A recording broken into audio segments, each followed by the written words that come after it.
In the headlines of VTV News, according to Prime Minister, banking sector needs to lead a national digital transformation. Vietnam's human rights record held at UN review.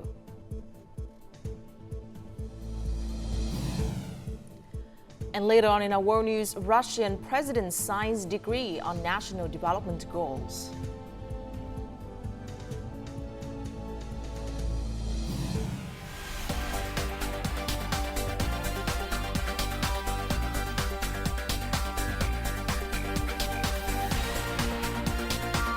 Broadcasting from Hanoi, the capital of Vietnam. VTV News starts right now. Hello and welcome to VTV News, broadcast live to you from Hanoi. You're with me, Lina Fatman. Here's the top news of the hour. The 2024 Banking Sector Digital Transformation event was held by the State Bank of Vietnam, or SBV, on Wednesday in Hanoi to promote the development of digital ecosystems and connectivity. At the event, Prime Minister Phạm Minh Chính urged the banking sector to take the lead in digital transformation, innovate and apply scientific and technological advancements to bring tangible benefits to people and businesses. In recent times, digital banking has yielded promising results. Cashless services have been widely implemented across the country, with an increasing number of users and the average annual growth rate of non-cash payments exceeding 50%. The sector has actively collaborated with the Ministry of Public Security to implement Project 06 and introduce many practical products and services for the people and businesses, such as online payment linked to electronic invoices and tax evasion prevention. While commending of the banking sector and credit institutions' achievements, the Prime Minister also pointed out some limitations and underlined 3 objectives in promoting a digital transformation in the banking sector. Banks must create most favorable conditions for people, businesses, and administrative units to easily access the best banking services. Efforts should also be delegated to reducing time, resources, and compliance costs for people, businesses, administrative units, and the banking system itself. Risk control must be ensured to push back against negative phenomena in the banking sector, especially inconveniences and disturbances to the people. The Prime Minister highlighted 5 accelerations in the digital transformation of the banking sector. This includes promptly improving institutional mechanisms and policies, the development of e-payment infrastructure, diversifying products and services, boosting support for bank inspection, anti-corruption and anti-money laundering efforts, quickly enhancing human resources and payment safety, and safeguarding personal data. Based on this, the Prime Minister also outlined 6 key tasks. Most notably was promptly issuing government decrees on controlled experimental mechanisms in the banking sector and new decrees on cashless payments, while enhancing the sector's competitive edge with developed digital infrastructure and information systems. Prime Minister Phạm Minh Chính urged the acceleration of key transport projects while chairing the 11th meeting of the State Steering Committee for National Key Transport Projects and Works. The government leader lauded recent efforts by investors, constructors, engineers, and laborers for their work on the implementation of the projects. He asked ministries, agencies, and localities to take more drastic actions to remove roadblocks to ensure the progress and quality of the projects while fighting corruption and other negative phenomena in this regard. Stressing the importance of site clearance, he urged localities to work harder in this stage and complete procedures to ensure materials for the construction, along with paving the way for new projects. Prime Minister Phạm Minh Chính on May the 8th had a meeting with Jiang Qingwei, Vice Chairman of the Standing Committee of China's National People's Congress, who is in Vietnam to participate in the celebration of the 70th anniversary of the historic victory of Điện Biên Phủ. The Prime Minister suggested that in the coming period, both sides should continue to strengthen strategic connectivity with a priority on road and rail transportation connections in border provinces, piloting smart border gates at the same same time, there should be cooperation in developing emerging areas such as green growth and the digital economy, while enhancing tourism cooperation and cultural exchanges. Mr. Zhang Jingwei affirmed that China values the development of relations with Vietnam, maintaining it as a priority in China's overall neighboring foreign policy. China is ready to enhance infrastructure connectivity between the two countries and expand imports of Vietnamese goods and agricultural products.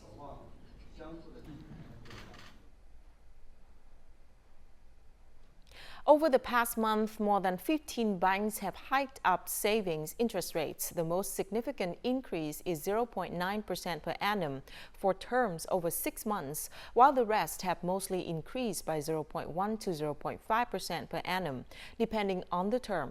The rise in interest rates, coupled with banks' commitments not to hike lending rates, will help reduce investment pressure in risky sectors such as gold and the US dollar.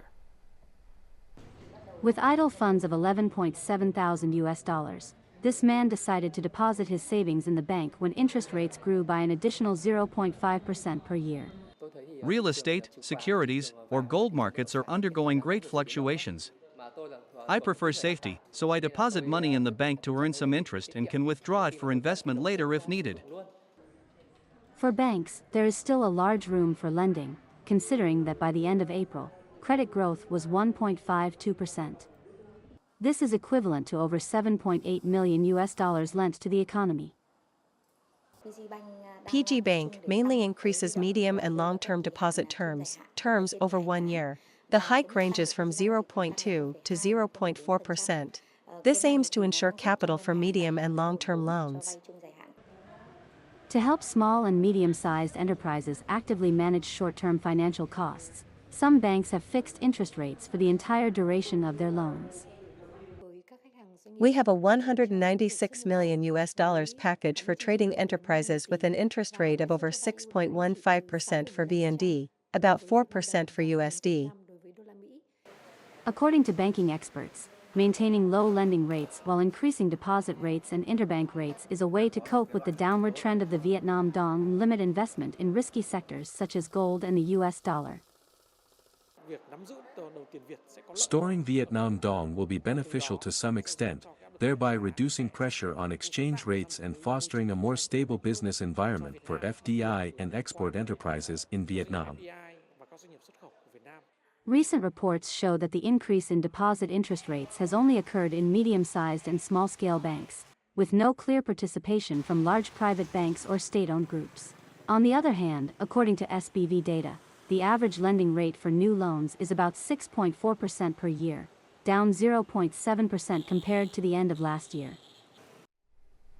Ho Chi Minh City has continued to maintain its lead in terms of export revenue, and its total export turnover reached more than $10 billion by the end of the first quarter of 2024. With a quick recovery in exports, authorities are expecting to keep momentum in the second quarter. In recent years, Japan and South Korea have been the major export markets of this company. Additionally, after the company grew its presence in European countries, its sales increased by 20% in the first 3 months of this year. Expanding the export market has helped the company increase its customer base and revenue. The export market expansion has opened many opportunities for us. Domestic businesses have had more opportunities after Vietnam signed free trade agreements with many countries, and Vietnam-US relations were upgraded to a comprehensive strategic partnership. As Vietnam's exports recover, domestic businesses are expecting to achieve a breakthrough in export revenue.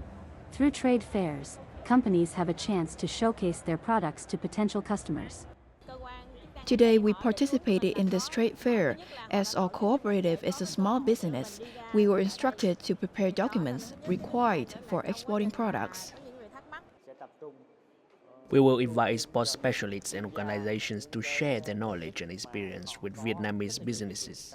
Domestic businesses should be aware of international requirements for exporting goods and seek ways to boost sustainable exports. Ho Chi Minh City's export turnover in the first 4 months of 2024 reached $12.5 billion, an increase of 69.2% over the same period last year. Textile and apparel exports have increased by 40%, wood and wood-based products by more than 80%, and machinery, equipment, tools and spare parts by 41%. Rice export prices continue to increase on the international market. According to the Vietnam Food Association, the export price of 5% broken rice is currently at $583.74 per ton, an increase of $5 per ton. The 25% broken rice increased by $1 per ton to $553.82 per ton. Notably, the price of 100% broken rice remains stable. With this adjustment, Vietnam's rice export price has regained its leading position. Currently, Vietnam's 5% broken rice is $3 per ton, higher than Thai rice of the same type, and $9.98 per ton, higher than Pakistani rice. Domestic rice prices have largely remained stable. In the Mekong Delta localities, a small quantity of rice from the spring-summer crop is currently available. The early summer-autumn rice in some areas is being stored by traders. Coming up next, Vietnam's human rights record hailed at UN review.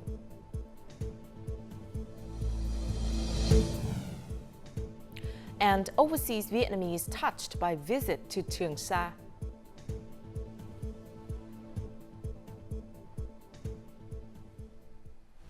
When it comes to business, it's crucial to choose a smart location with global impact.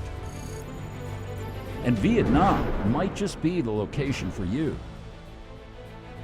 Connect worldwide to advanced logistics networks. Smart hub for technology and innovation. A dynamic business ecosystem. An environment with a competitive edge.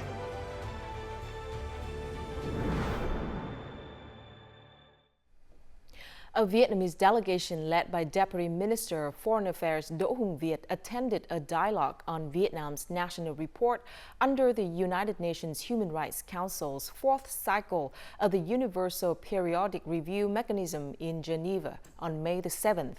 Vietnam's efforts and achievements in promoting and protecting human rights are undeniable, as the national report demonstrates bright prospects for the human rights situation in the country through unequivocal figures.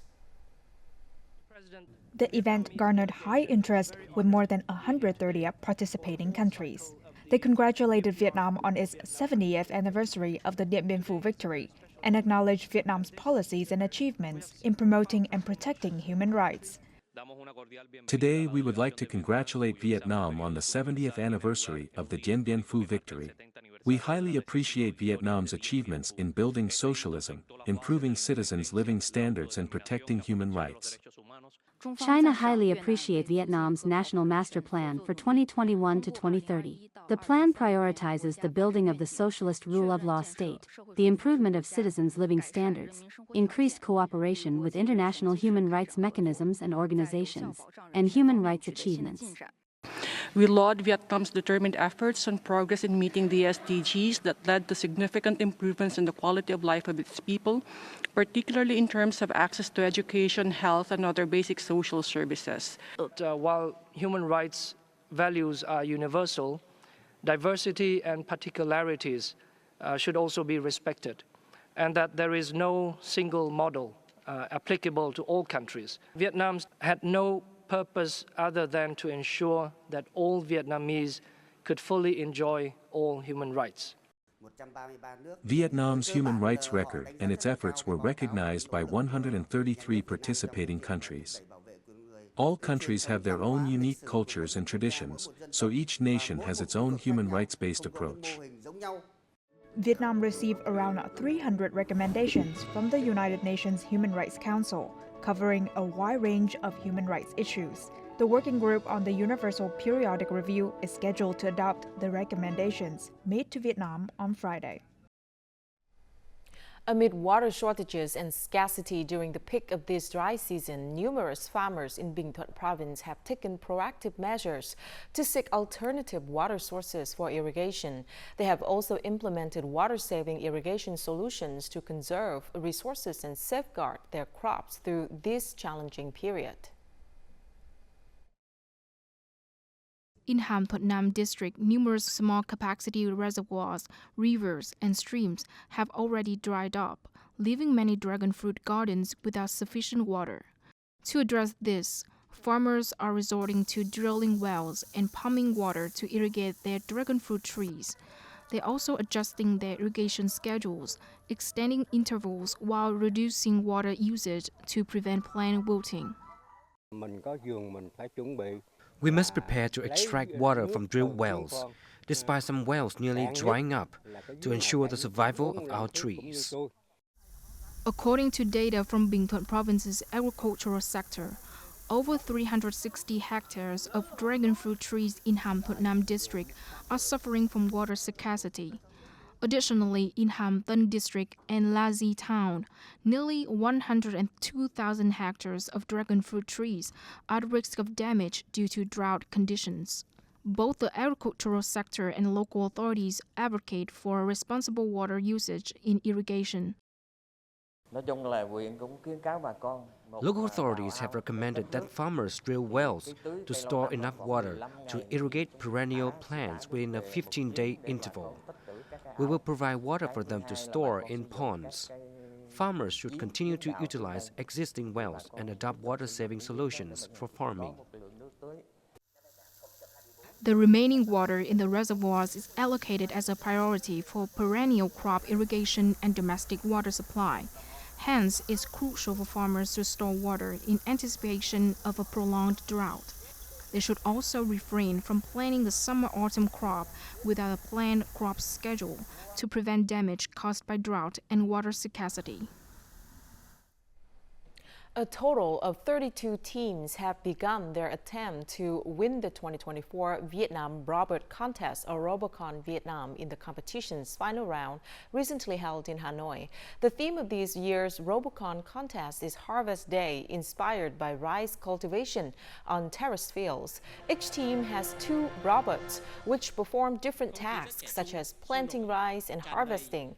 The 2 strongest teams of the 2024 Robocon Vietnam will go on to represent Vietnam at the ABU Asia Pacific Robot Contest 2024, ABU Robocon, which is slated for August in Ha Long City, northern Quảng Ninh province.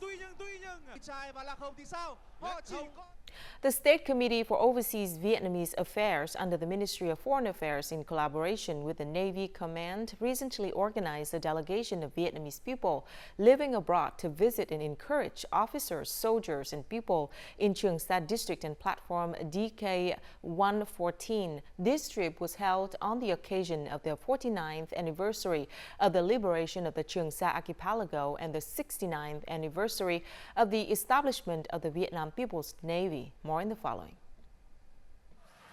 Nearly 70 overseas Vietnamese from 22 countries beamed with honor and pride as they set foot on their sacred homeland. Despite having experienced the war fires, photographer Nick Wood couldn't help but get emotional at the sight of his homeland. Trường Sa has changed a lot since then. I had been to Trường Sa 52 years ago.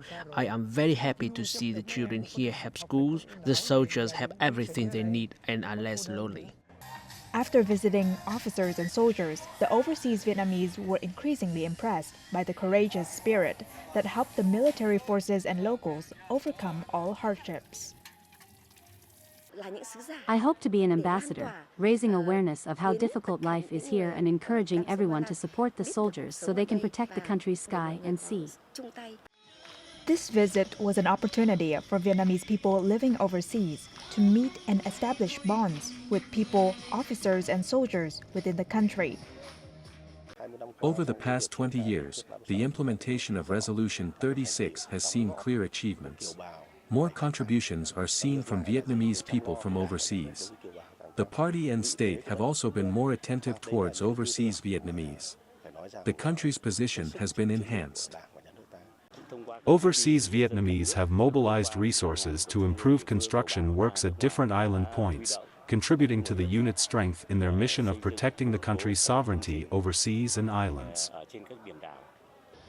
The Cheong Sa Sea journey, bringing overseas Vietnamese to visit the country's sea and islands, began in 2012. This year marks the 11th journey. The program has become an eagerly anticipated activity by the overseas Vietnamese community.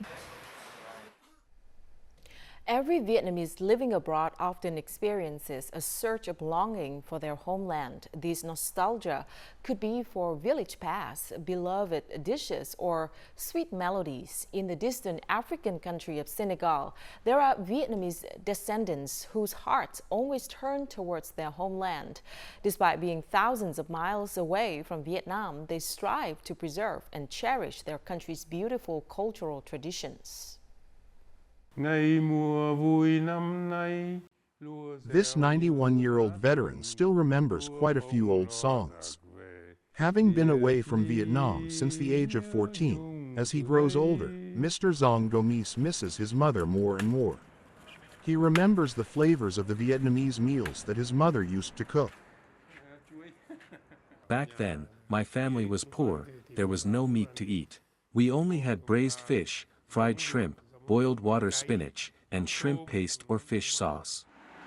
Mary Bay's grandmother is Vietnamese. Born and raised in Senegal, Mary has always loved the rich flavors of Vietnamese cuisine. For her, these are beautiful memories that help her connect with her homeland and her roots. My husband loves Vietnamese cook, and so he liked pho. I used to do that, su sao, kazan salad. My wife loves cooking, whether it's Senegalese dishes or Vietnamese ones. But she especially loves cooking Vietnamese dishes because it lets her reminisce about her roots. Currently, there are about 2,000 Vietnamese people living and conducting business in Senegal. The Vietnamese Descendants organization in Senegal, known as Kim Hoi, was established in 2016. It has increasingly diverse activities and actively promotes the image and culture of Vietnam. In remembrance of our mothers, to express our love for them, and to honor their memories, we established Kim Hoi. We always want to maintain the connection with Vietnam, our roots, and the homeland of our mothers.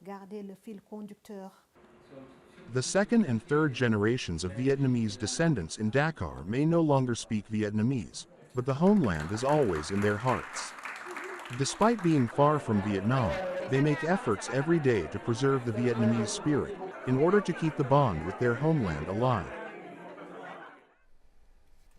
The 9 dynastic urns housed in the Hue Imperial Citadel in the central province of Thừa Thiên Huế have been enshrined in the memory of the World Register. These bronze urns, all meticulously crafted, stand horizontally within Tổ Miếu Temple courtyard in the Hue Imperial Citadel, representing the country's unity and beauty, as well as enduring legacy of the Nguyen dynasty.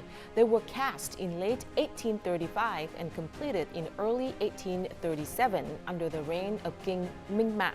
They transcend their symbolic function, serving as a unique geographic encyclopedia of 19th century Vietnam.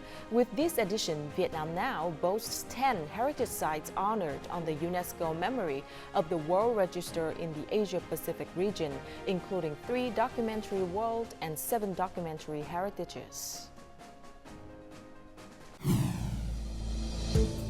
Coming up next in our world news, Russian president signs decree on national development goals.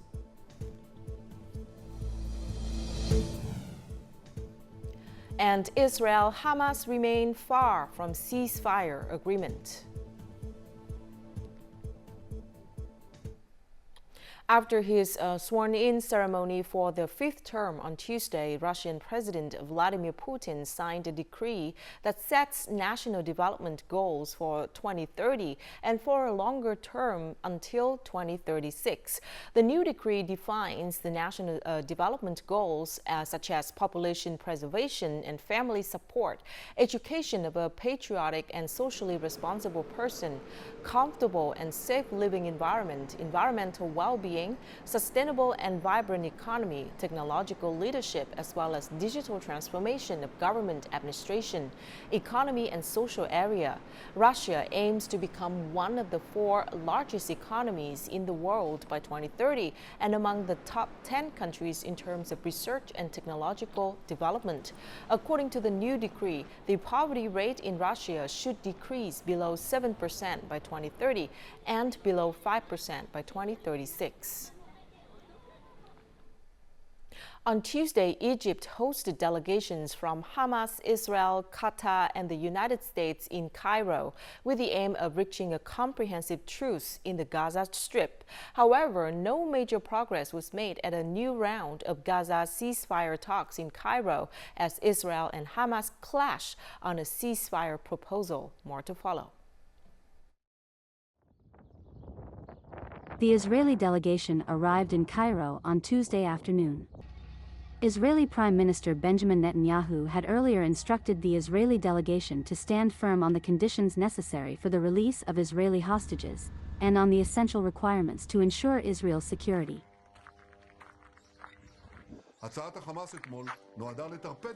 The Hamas proposal is very far from Israel's necessary requirements.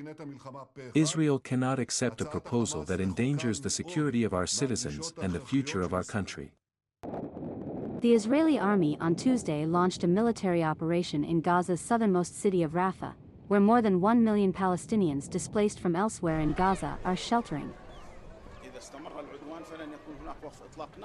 If the aggression continues, there will be no ceasefire.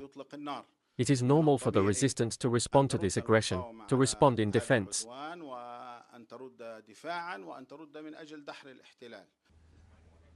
United Nations Secretary-General Antonio Guterres on Tuesday appealed to Israel and Hamas to spare no effort to get a truce deal.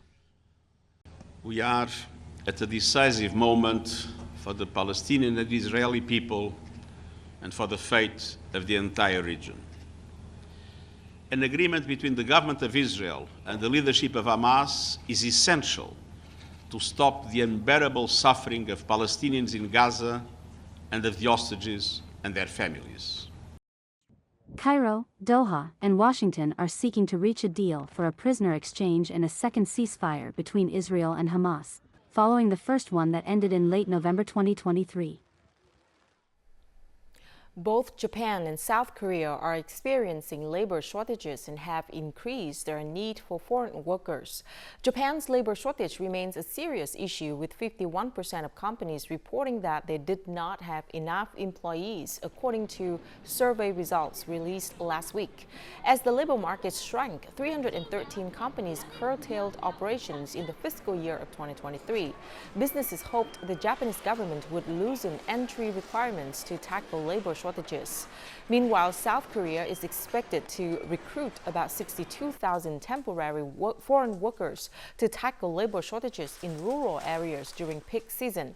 The hiring of foreign nationals in the agricultural sector will be further expanded this year, reaching more than 61,600 workers. And up next is the weather forecast.